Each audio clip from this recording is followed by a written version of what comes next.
Hey guys, so maybe you're in the market to find yourself a brand new video card. In this video, I'm going to be doing a review of the Sapphire Radeon Nitro RX 5700 XT OC 8GB card. I'm also going to be comparing it to the 5700 Pulse card as well, playing some games, some benchmarks, and showing you Sapphire TRIXX boost and how to use it.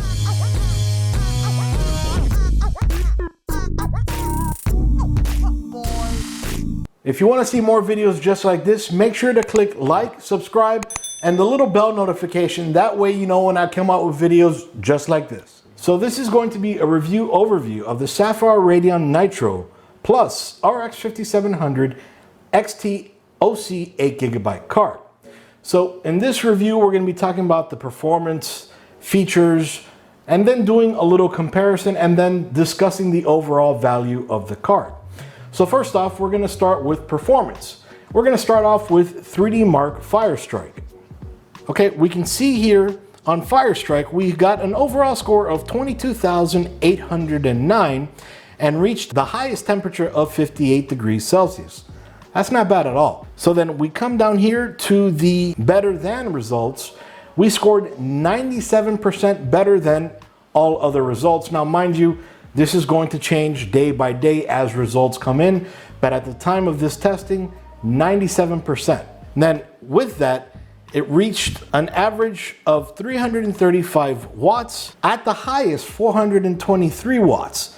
So that is consuming a little bit of power, but still not the 650 recommended by Sapphire. And that's not saying don't go by 650 or 600.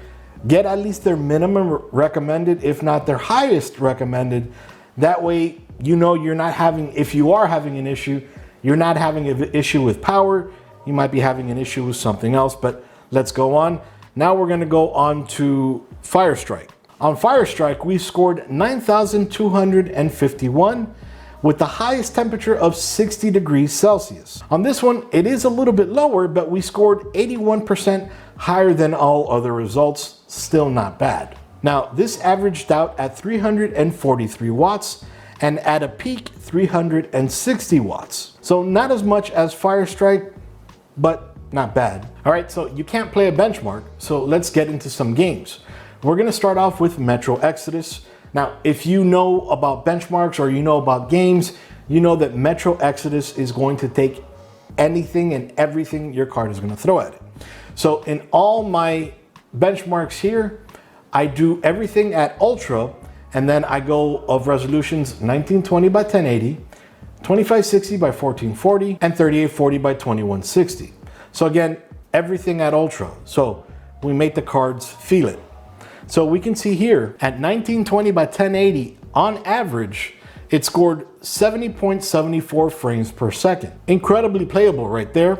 Now, the highest temperature it reached is 85 degrees Celsius, and on average, it consumed 364 watts with a peak of 389 watts. At 2560 by 1440, we got still a very playable, but not the magical 60 frames per second, at a 56.54 frames per second, 365 watts on average, with a peak of 385 watts at 85 degrees Celsius peak. So the card does get a little bit hot here, but let's keep going. At 3840 by 2160, the card is at 36.37 frames per second. On average, it consumed 370 watts, and at max, it reached 392 watts at 85 degrees Celsius. So we can see here, and which is something that Sapphire and AMD have been saying, these cards are meant to be 1440p or 2560 by 1440 cards, which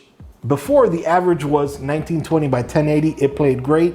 Now it's awesome that we can reach 2560 and play amazing even on Ultra, as you can see here. All right, so let's see what Shadow of the Tomb Raider says. Now at 3840 by 2160, unfortunately, we were not very playable at 41 frames per second. On average, we had consumed 356 watts at a peak 391 watts at the highest temperature of 88 degrees. I'll get into a little bit more about the temperatures a little later on in the review. At 2560 by 1440, we got incredibly playable 80 frames per second, 89 degrees Celsius at the peak, and at the peak of power consumption, 407 watts. On average, it consumed 373 watts. Now at 1920 by 1080, while still not the best it can play at, a lot of people are still using 1920 by 1080. So we got here 121 frames per second, the highest peak temperature 87 degrees, and then on average 375 watts. At the peak of power consumption, 451 watts. So that's a bit high there. But we can see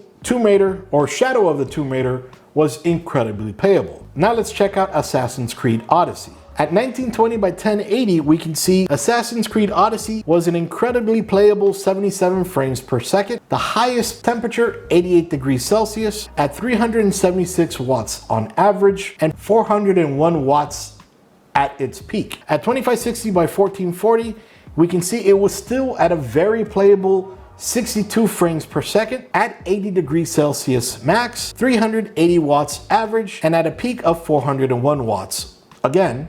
Now at 3840 by 2160, unfortunately, we got about the same we did before, 36 frames per second at 85 degrees Celsius max, 371 watts peak, and 366 watts on average. So still, we can see 1920 by 1080 and 2560 by 1440, very playable. 4K, you're gonna hurt a little bit. You still might be able to get it, but you gotta drop down that eye candy a lot. All right, so next up is Far Cry 5. We can see at 1920 by 1080 on Far Cry 5, we received on average 131 watts at 84 degrees Celsius with a peak of 406 watts and on average consuming 301 watts. At 2560 by 1440, we can see we still had an amazingly playable 106 frames per second at 83 degrees Celsius at a peak of 404 watts and 380 watts on average. At 3840 by 2160, it actually reached 55 frames per second, which is amazingly playable. There's a way that we can actually get that 60, but I'll show you a little bit later on in this review.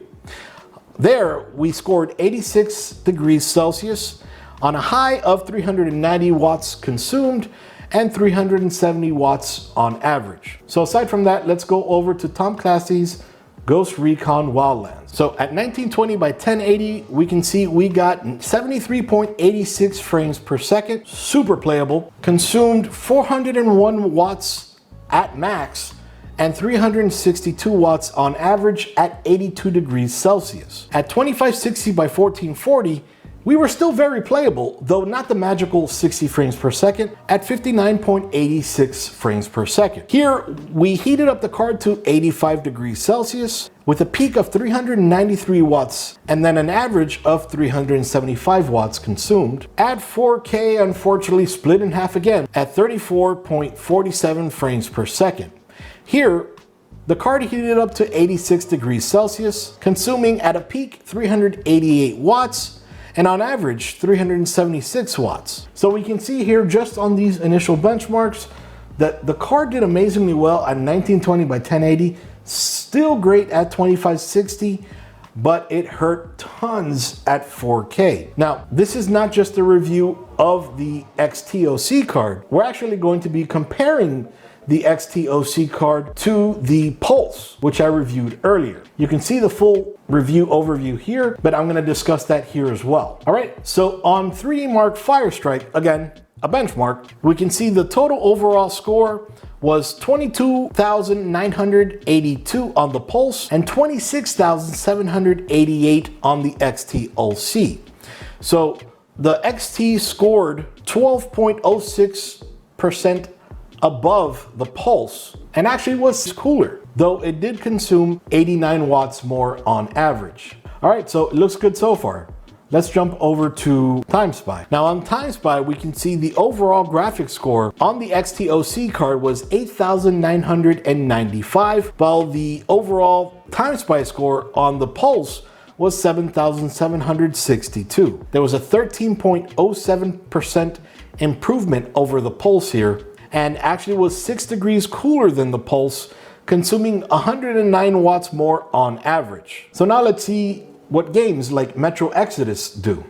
All right, so we can see here the XTOC card scored 70.74 frames per second, while the Pulse lagged behind at 62.88%. That's an 11.76% improvement towards the XTOC card. The Nitro did consume 27.86% on average higher at 364 watts than the Pulse, and the temperature was 22.20% higher than the Pulse at 85 degrees Celsius versus 68 degrees Celsius. That's at 1920 by 1080. At 2560 by 1440, we can see the Nitro XTOC card got the 56.54 frames per second, while the Pulse scored 50.24 frames per second, only an 11.8% improvement.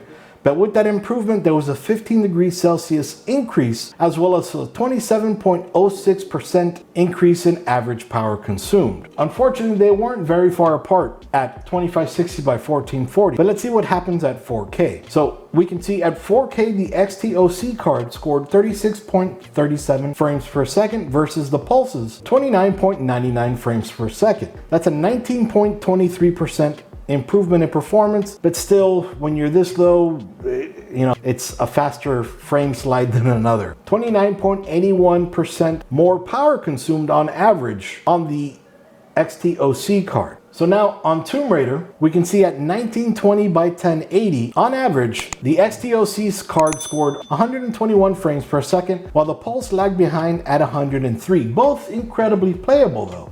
And that improvement was 16.07% towards the XTOC card. Now with that bump in performance, there was a 32% increase in average power consumed and an 18.87% increase in temperature. So from 87 degrees Celsius to 72 degrees Celsius. Card does get a little bit hotter. Now at 2560 by 1440, we can see the Nitro XTOC card scored 80 frames per second compared to the Pulse's 69 frames per second. Both incredibly playable, but the Nitro scored 18.40% over the Pulse. And with that, the XTOC heated up to 89 degrees Celsius, while the Pulse stayed at a cooler 74 degrees. Now the average power consumed on the Nitro Plus was almost double the Pulse's at 373 watts. That's 32.76% more power consumed. At 4K, we can see the XTOC scored 41 frames per second versus the Pulse's 35 frames per second, both not incredibly playable. The XTOC was at 88 degrees Celsius while the Pulse was at 75 degrees Celsius, and the Nitro Plus consumed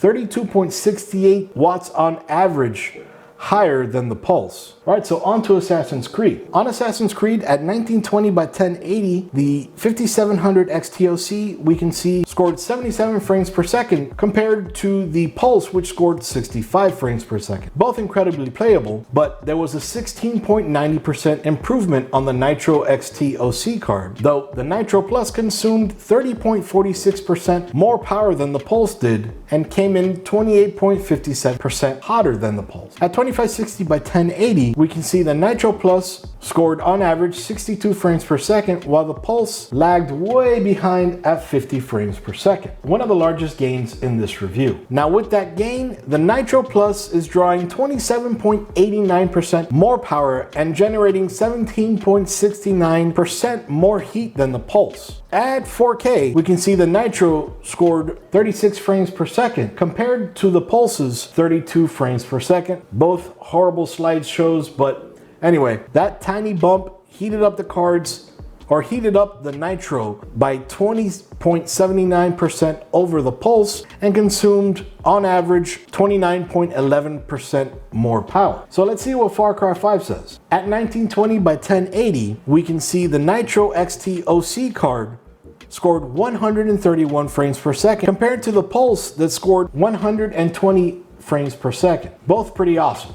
Now, the Nitro only consumed 3.04% more power than the Pulse on this one, though it did heat up more, 84 degrees over the Pulse's 65 degrees. At 2560 by 1440, we can see the XTOC card scored 106 frames per second versus the Pulse's 89 frames per second. While still both incredibly playable, we can see the XT pumping in that extra horsepower. by 17.44% improvement over the Pulse. The temperature, of course, did go up 19.87% hotter and consumed 25.19% more power on average than the Pulse. Now at 4K, the XTOC card scored 55 frames per second, while the Pulse only scored 47 frames per second. We can see the Pulse hurting still a little bit on this guy. Now, the Nitro XTOC did heat up to 86 degrees Celsius, while the Pulse heated up to only 69 degrees. On average, the XTOC's card consumed 370 watts and the Pulse consumed only 285 watts on average. Now let's see what Ghost Recon shows. At 1920 by 1080, we can see the XTOC card scored 73.86 frames per second compared to the Pulse's 64.57 frames per second. Both incredibly playable, but of course we can see the difference there. So there was a 13.42% improvement, and with that lead there was a 24.66 increase in temperature, as well as 28.39% more watts consumed on average. At 2560 by 1440, we can see the XTOC cards landed 59.86 frames per second, while the Pulse lagged a tiny bit behind at 52.01 frames per second. And of course, with that, the XTOC card did heat up 25.17% more than the Pulse and also consumed 31.12% more power. At this point though, you kind of expected that. At 3840 by 2160, we can see the 5700 XTOC card scored a measly 34.47 frames per second, but not far behind. The Pulse was actually 32.63 frames per second. There was a 5.58% improvement on the Nitro, but really at this point it doesn't really matter. The Nitro did come in 20.51% higher in temperature than the Pulse and consumed 33.54% more power. Alright, so now we're testing and comparing differences of the standard Nitro Plus versus the Nitro Plus with TRIXX Boost. TRIXX Boost is a new feature added to Sapphire's TRIXX software that allows you to get in between resolutions of, let's say, 3840 by 2160 and 2560 by 1440. That way you can get better than 2560 by 1440, but if your card can't handle 4K, you come in a little bit lower. So with that said, on Metro Exodus, we can see here at 3560 by 2000, again, below 3840 and below and above 2560, we see an improvement of 10.89%. Sadly, not playable at all, but we did see an improvement. On Shadows of the Tomb Raider, we can see TRIXX Boosted at 4K scored 48 frames per second, while stock was 41 frames per second. Still gonna hurt a little bit on that one, but the reason I didn't test below that was this card scored already higher at 2560 by 1440 than the, typical 60 frames per second. So I stuck to 3840 here. Okay, now Assassin's Creed Odyssey, I wanted to show you a little bit more of what TRIXX Boost could do. So I took the resolution down to 2320 by 1305, and then we can see here a 9.23% improvement at 68 frames per second over the stock's 62 frames per second. Now, at the 3840 comparable resolution of 3488, we can see TRIXX Boost scored 43 frames per second, while stock was 36 frames per second. That's a 17.72% improvement here. So we can see a little bit more of what TRIXX can do. So playing with the eye candy a little bit should be able to help that as well. Now on Far Cry 5, we can see TRIXX Boosted was 64 frames per second, just above the magical 60 frames per second. Whereas before we can see we struggled a little bit at 55 frames per second. Still playable, but not above 60. There was a 15.13% improvement there, so very nice. Now all of that, even though performance was improved with TRIXX Boost, the resolution dropped a little tiny bit. Very difficult to tell the difference. And if you did notice a difference, depending how low you dropped it, you don't want to drop it too low, but let's say you don't want to drop it below 88%, you can always enable the radeon sharpening.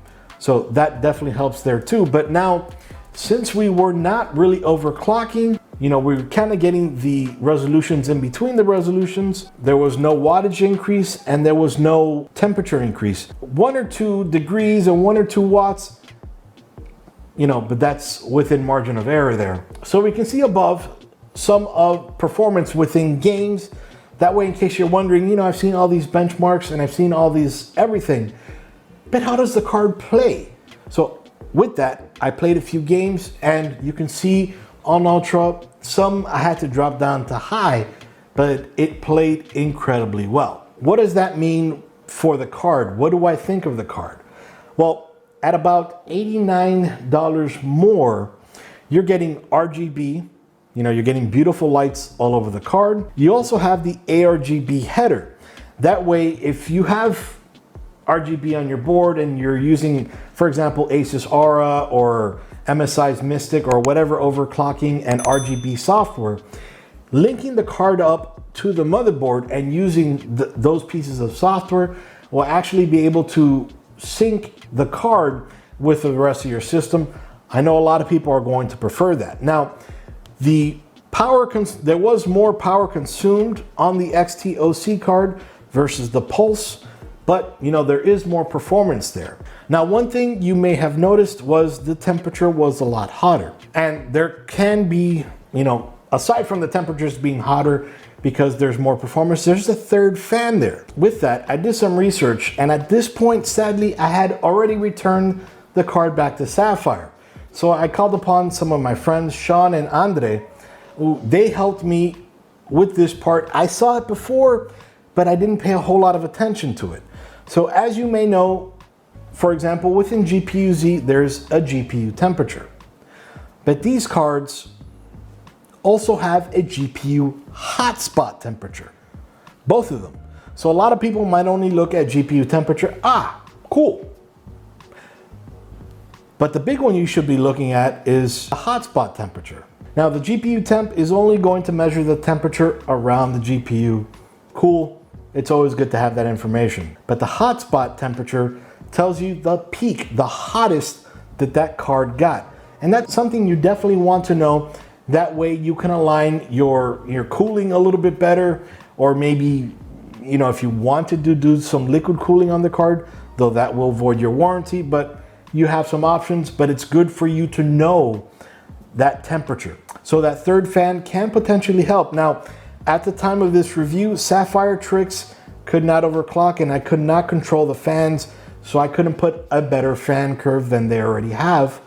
But that all should be coming in the next or in a future update of TRIXX. I don't have official word on that just yet, so take that for what it is. If $89 is a big deal for you, it can be for many people, it is for me many times, then the Pulse is a great card. Again, as long as you don't care about the RGB lighting, the third fan, the ARGB header, and maybe you need a smaller footprint for the card. The Nitro XC Ultra is a little bit longer. So again, if you're tight on money, the Pulse is an amazing option, as you saw in this review a little bit earlier.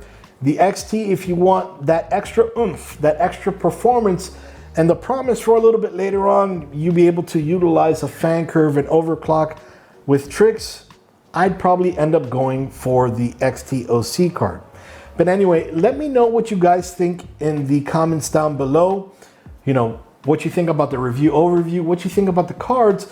But in my opinion, it's two. If you can't afford the 90, go for the Pulse. If you can't afford the 90 and you want all the eye candy that the card gives you, go for the XT-OC card, guys. Iggy out. See you guys.